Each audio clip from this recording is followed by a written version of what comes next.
আকৃতি পড়ে যাবি। দিদিমণি 10 বছর হলো আমার কোনো বাচ্চা হচ্ছে না। 10 বছর মানে 10,000 টাকা লাগবে। আমি আপনাকে 20,000 টাকা দেবো। ঠিক আছে।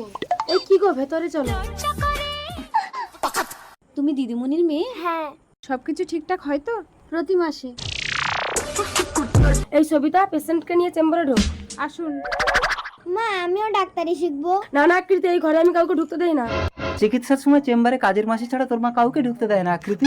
দিদিমণি বাড়িতে আছেন? বাবা বাবা দেখো বাচ্চাটা তোমার মতন দেখতে। কি জানি তোর মা কি চিকিৎসা করছে, সব বাচ্চা কেন আমার মতো দেখতে হচ্ছে। কত ডাক্তার কবিরাজি গিয়ে আমার বাচ্চা হয়নি। দিদিমণি আমাকে বাচ্চা দিয়েছে তাই উপহার দিতে এলাম। দিদিমণি চেম্বারে রুগী দেখছেন, তুমি আমার হাতে দাও। বাবা হ্যাঁ, মেয়ের পেছনে রাখবি না, মার খাবি। আমি তোর বাবা না নুনু, চলে আয়। 15 বছর পর। জানিন। জানা বাবা।